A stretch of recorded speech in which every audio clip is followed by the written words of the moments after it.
The journey to becoming a physician, it is not an easy road. There's a lot of hardships that come with it, a lot of challenges. So I've just finished being a pre-med. So I feel there are just a couple pieces of advice, things that I've been applying, I'm noticing are working and helping, that I think could also help you as well. Really starting college online was its own adjustment and its own challenge in and of itself. If you're on a really difficult path like the medical path, how can I kind of make time to be able to do things that I want, have a base? What do I mean by that?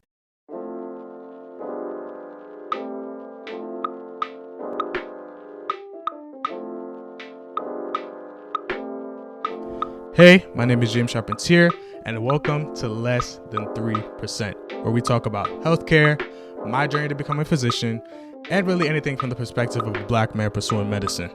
And in this episode, we're going to do something a little bit different. So in a lot of episodes I try to do in this podcast, a lot of times we'll talk about different issues that really have to do with healthcare, whether it's using different sources or things like that. In this episode, I want to do something a little bit more personal.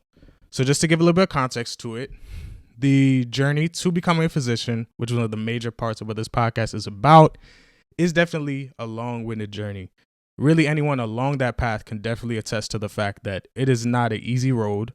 There's a lot of hardships that come with it, a lot of challenges, and a lot of years of schooling, studying, and putting in the work. And one of the things that I often hope to do with this podcast is to really encourage people who are along that path or are planning on getting into that path. And with this episode, I want to do a little bit of something that I think will help a lot of those people, especially if they may be listening to this podcast right now. So as of recording this podcast episode, I'm looking at less than a couple months from officially starting medical school. So I've just finished being a pre-med, and I'm now transitioning to really the next step in this long process.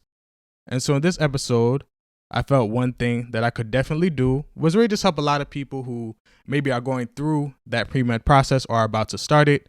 And maybe just people maybe listen to this podcast who aren't even really trying to go into medicine or become a doctor or anything like that, but they feel they could glean some things from it. Because I definitely think this podcast can really help a lot of people regardless of what area or just what place you are in life. So in this episode, I want to talk about 3 things that I learned as a pre-med. Let's get into it. So to provide a little bit more context, what does it mean to be a pre-med? So for people who are ultimately trying to become physicians, specifically in the United States of America, what often happens is that after finishing high school, graduating high school, getting a degree, diploma, if you ultimately want to enter the medical field and become a doctor, you'll go through, again, a pretty long process. So that'll start with college. A lot of times, usually 4 years. Finish college, get a degree. As far as I know, you can pretty much do any major that you want to do when you're on the pre-med track, regardless. So you get through college, get your degree, and you're ultimately going through the process of applying to medical school, getting in, and continuing forward in your training. A lot of times, people will have to, of course, take standardized exam known as the MCAT to ultimately continue along the application process into getting into medical school. And once you get into medical school, of course, you want to finish those years, typically 4 years, and then get into residency and really get into your training to ultimately becoming a board certified physician. For some students, it can be a little bit different.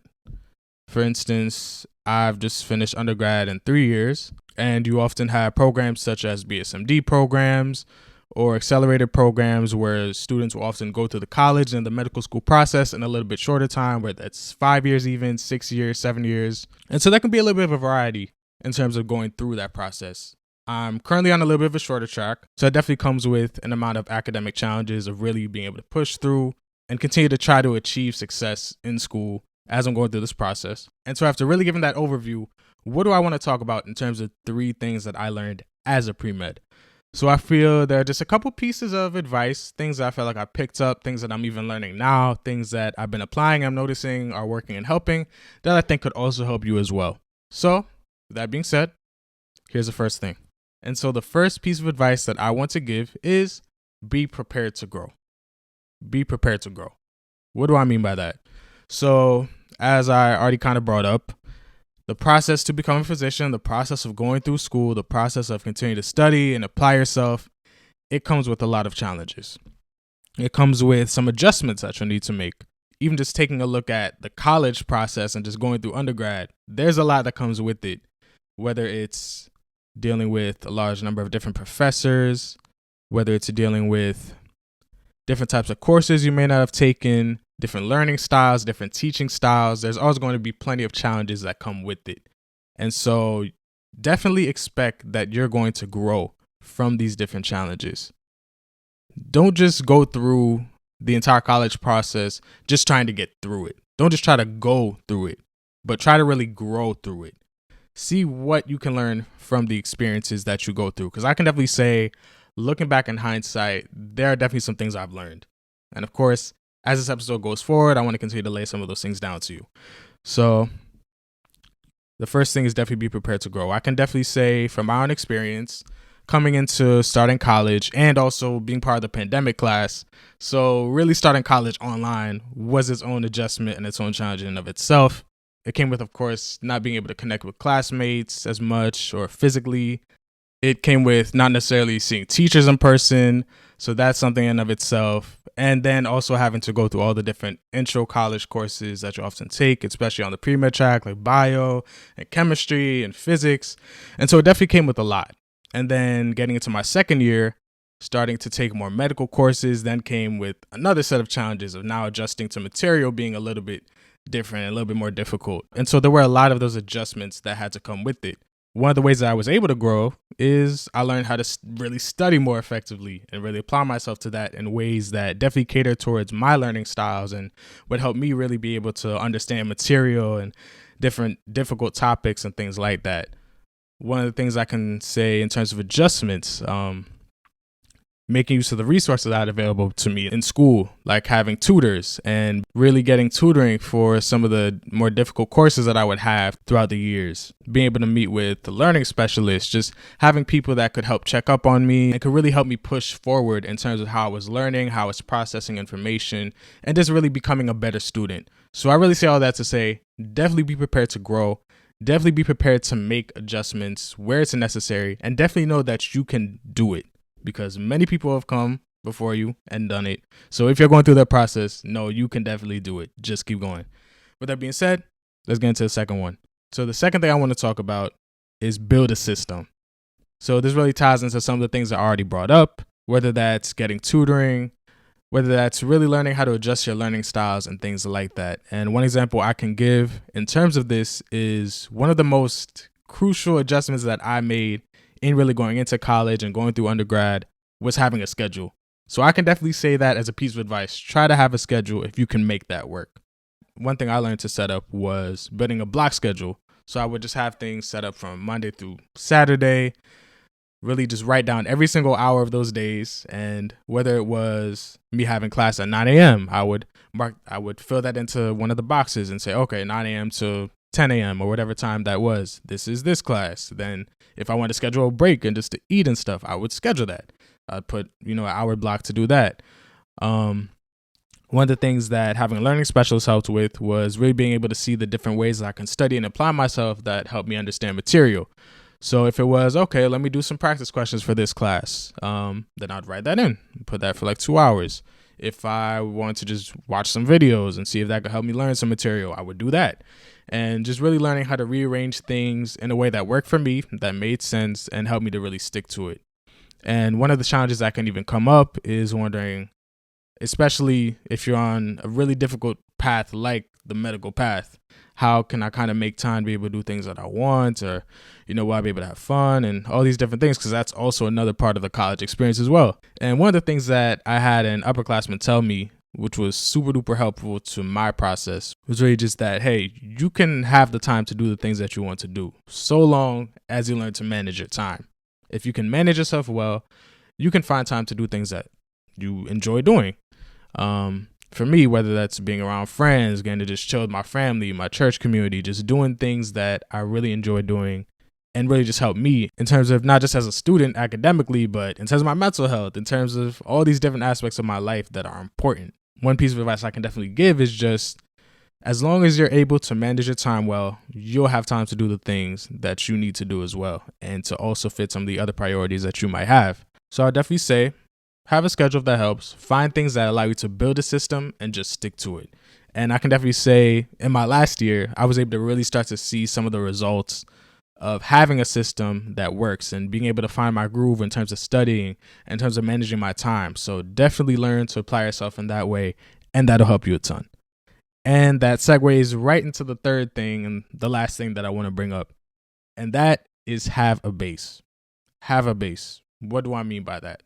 When I say have a base, I'm definitely talking about people that are going to hold you down, people that are going to back you up when you need it, people that are around you, people that you trust. So your family, your friends, counselors, people like that, have those people around you and make sure to keep them close.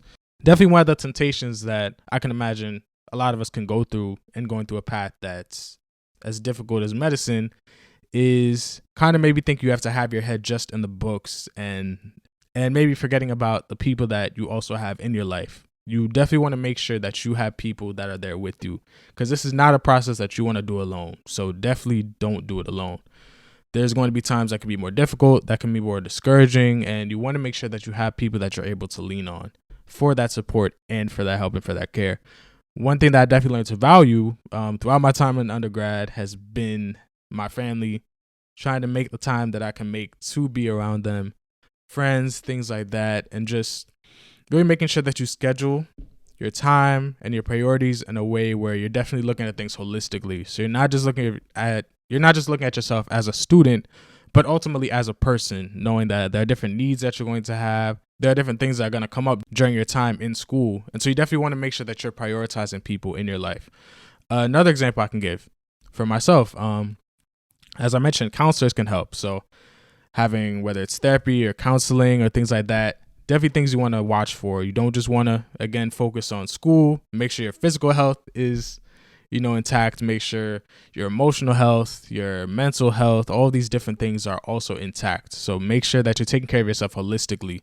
And so a very key example in my life, which would definitely help you perhaps, is my faith. That's a huge thing for me. That's a huge thing that I find once I have that in order and I have that as a priority, everything is able to kind of just work itself in place. So even just finding times where I'm consistently able to be around people help encourage me in that aspect of my life, whether that's being on my church community, my family, some of my friends, just making sure I have things that are helping me keep that aspect of my life in order, ultimately feeds into every other aspect of my life. And so one thing I can definitely say is make sure that you're able to be organized.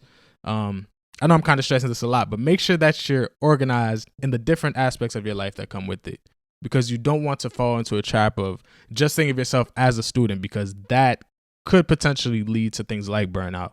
You want to make sure you're taking care of yourself in a very holistic fashion. So if you know that going out and eating with some friends here and there, or just spending time hanging out with your family are things that definitely help keep the different aspects of your life in check, you want to make sure that you're doing those things. So with all that being said, that really wraps together the three things that I want to talk about in this episode. I know a lot of times on the podcast, I try to stress a lot in terms of being able to talk about different healthcare issues that go on and all the different things that I think pertain to the path of becoming a physician. But ultimately, schooling is definitely the process that all of us have to go through to ultimately get to that point of becoming physicians, and also really anyone in any career. So that really just wraps up this episode of the podcast. I definitely hope that this helps a lot of people, gives a lot of advice, a lot of encouragement, and I definitely hope to continue to document more and more parts of my journey as I continue to push to become a physician, as we continue to talk about many different topics on this podcast. So I hope you enjoyed this episode, and I'll see you in the next one.